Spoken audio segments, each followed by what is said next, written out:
여기에 우리가 100만 유튜버가 될 수 있는 레시피가 있어요. 줄 서서 욕을 네, 하지. 시위를 하죠. 그만요. 안녕하세요.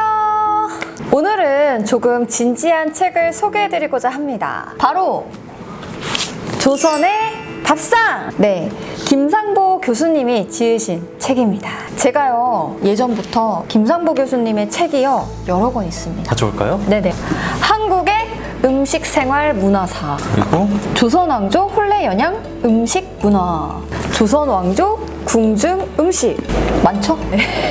이 책들을 보면서 제가 지식을 쌓아왔습니다. 사실은 이게요, 그렇게 또 재미로 보는 책은 아닙니다. 정말 꼭꼭 씹어서 봐야 되는 책들입니다. 그런 책인 것 같아요. 네. 이 조선의 밥상은 조선시대 음식 문화를 입체적으로 보여주고 있어요. 지금의 셰프들, 그러니까 지난번 우리 달주막에 청와대 셰프님들 출연하셨잖아요. 궁중에서 만드는 음식 만드는 사람들, 양반과 일반 가정, 그래서 음식 만드는 사람들의 얘기도 같이 있어요. 네네. 이념의 사상에 따른 밥상과 혼례 음식 문화, 제사 음식 문화, 그리고 외식 문화를 정리하였고, 반찬, 주식, 탕, 찜과 같은 찬품에 대한 각각의 소개를 해놓으셨어요. 이 몇 가지 주제를 가지고 이 조선의 밥상책을 소개를 해드릴게요. 계급에 따라서 다른 밥상도 알 수 있었죠. 하나 질문할게요. 임금님은 12첩 수라상을 먹었다. 맞다, 아니다? 12첩 반상이면 반찬이 12개 아닌가요? 드셨을 것 같은데요? 제가 12첩 수라상이라고 했잖아요. 수라상은 임금님 상이고 반상은 양반가의 밥상이에요. 원행을묘 정리의계에 따르면 공식적인 자리에서 왕은 7기를 차려 먹었다고 해요. 기는 그릇이니까 7첩을 드신 거죠. 이제 해경궁 홍씨의 환갑대의 상이니까 평소에는 더 간소했겠죠? 그러니까 간장, 고추장 등 장은 반찬에 들어가지 않으니까 음식의 종류가 7가지였어요. 그러면 7개였다 그러면 12첩 반상이나 9첩 반상은 어디서 나온 얘기예요? 조선의 밥상에 따르면 조선시대 말에 양반이 전 인구의 70%를 차지할 만큼 늘어나서 이 신은 양반 계층이 검소한 것보다 사치를 하는 풍조가 있었고, 그리고 시의 전설을 보면요, 수라상을 12첩 반상이라고 제시를 했는데 이전의 기준으로 보면은 21첩 반상으로 볼 수 있다고 해요. 12첩 반상이라고 볼 수 있는 문헌적 근거나 사실적 자료가 없어서 시의전서에서만 주장하는 것이라고 해요. 구태여 근거를 찾으면 구한말 이후라고 하니까 조선시대의 임금님들은 보다 검소하게 식사를 했다고 합니다. 밥상의 사계절을 아시나요? 밥상에 사계절이 있어요? 얘기란 책을 보면 밥은 음에 속한다고 해요. 음에 속하는 밥은 봄처럼 따뜻하게, 양에 속하는 국은 여름과 같이 뜨겁게, 음에 속하는 젓갈과 김치는 가을처럼 시원하게, 양에 속하는 술은 겨울처럼 차게 마심으로 매일 1년의 시간을 먹는 것이라고 해요. 음인데 어떤 건 따뜻하게 또 어떤 거는 차갑게 먹네요? 네, 그게 음양오행입니다. 이 음과 양은 상반된 성질이지만 원래 같은 뿌리에서 출발을 하여 서로 왕래하고 교감을 한다고 해요. 때문에 이 양 속에 완전한 양도 있지만 음도 존재를 하고요. 음 속에서 완전한 음도 있지만 양도 존재한다고 해요. 어렵네요. 이게 음식에 반영된다는 거죠? 네, 맞습니다.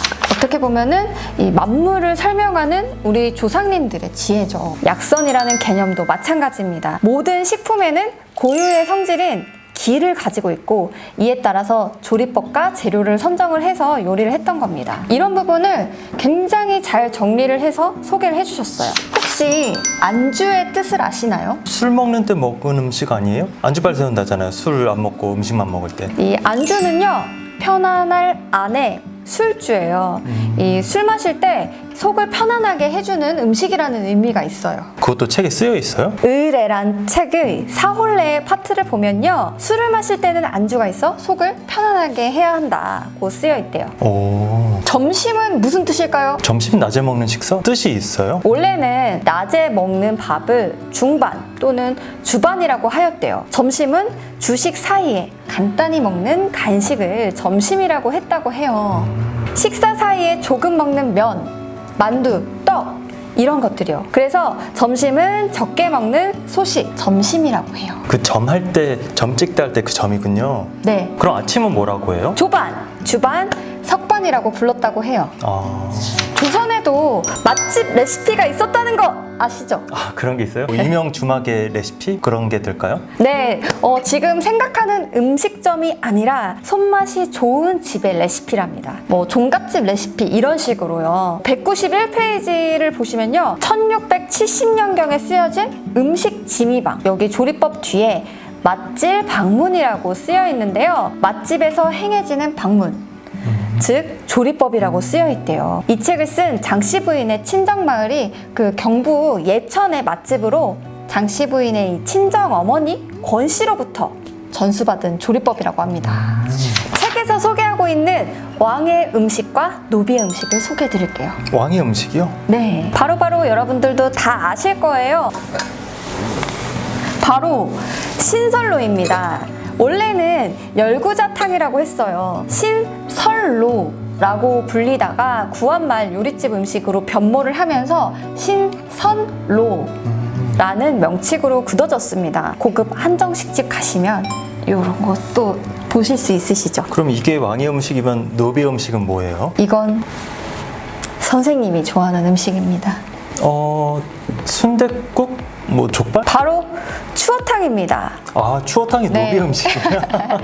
조선시대 어떤 조리서에도 이 추어탕이란 명칭의 음식은 없대요. 그럼 없었던 게 아니에요? 아, 조리서에 없었다는 것은 방가에서 먹지 않았다는 해석이 가능하죠. 그래서 최초의 언급은 조선 후기 1850년대 오주연문 장전상고라는 이 백과사전류의 책인데요. 여기에 두부탕이라고 쓰여져 있었대요. 그럼 추어탕이 있었다는 얘기군요. 그런데 거기에 미꾸라지와 두부를 넣고 끓이면 미꾸라지가 두부에 들어가고 더 끓여서 먹는다. 이 음식은 경성의 관노들이 즐겨 먹는다라고 나옵니다. 아, 딱 관노라고 써있나 보군요. 네, 이후에는 이제 대중화가 된 것 같아요. 1924년에 조선 무쌍 신식 요리제법에는 추탕, 별추탕이라는 명칭으로 두부도 넣고 소고기, 뭐 소곱창, 표고버섯 등을 넣어가지고 굉장히 호화스럽게 끓여 먹었던 것 같습니다. 이게 다 이 책에 있다는 거죠? 네. 상식 쌓기 진짜 좋은 책이네요. 네, 조선의 그 밥상 역사가 여기에 다 들어가 있어서 좀 아는 척하기도 좋죠? 제가 읽어보니까 여기에 우리가 100만 유튜버가 될 수 있는 레시피가 있어요. 아, 정말요? 220페이지에 있는데 한번 보시겠어요? 220페이지요? 황구찜. 황구에게 황게를 한 마리 되었지만 그 게를 잡아서라고 되어 있네요. 이걸 올리면 각종 단체에서 우리 스튜디오 앞에 와가지고 줄 서서 욕을 할 수 시위를 있는. 하죠. 그만해요. 네. 조선시대에도 회센터가 있던 것 아시나요? 여기 뭐 가락회센터나 노량진 회센터 뭐 그런 거. 그때 행주 어시장이 있었다는 기록이 있어요. 조선시대 때도 회를 먹었어요? 네, 물고기만 살아있으면 회로 먹을 수 있죠. 1700년대 책인 산림경제에 보면 조회 개법이라고 회에 쓰이는 겨자 만드는 법이 나와요. 그래서 예전부터 우리 민족은 생선회, 겨자장을 곁들여 먹었다고 합니다. 지금 우리 시대에는요, 지리적 표시제라고 해서 각 지역의 특산품에 지역명을 붙일 수 있도록 한 제도가 있어요. 이 대표적인 것으로 보성녹차, 제주 한라봉, 횡성 한우 많이 들어보셨죠? 네. 근데 조선시대에도요, 이런 유명한 것이 있었습니다. 고추장 하면 뭐가 생각나시죠? 순창이요. 맞아요. 순창 고추장입니다. 1613년에 이수광이 지은 지봉유설에 보면요, 남만초라는 명칭이 나옵니다. 네, 지금의 고추를 말하고 있죠. 이때 이미 고추가 보급이 되었다는 것을 알 수 있습니다. 1746년에 쓰여진 수문사설에 고추장에 대한 기록이 처음 나온다고 하는데요. 이 순창 고초장 조법이라고 해서 순창의 고추장 만드는 방법이 나옵니다. 300년 전에도 순창 고추장이 유명했다 그러니까 대단하네요. 그쵸. 역사와 전통이 있네요. 자, 오늘의 한 줄평.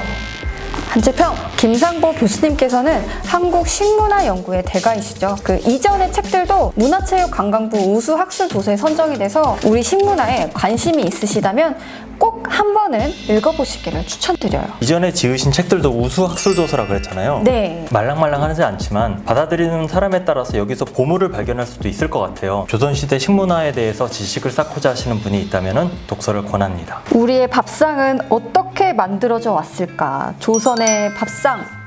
네, 여러분들 많은 관심 부탁드리고요. 다음에도 좋은 책으로 여러분들 찾아뵙도록 하겠습니다. 감사합니다.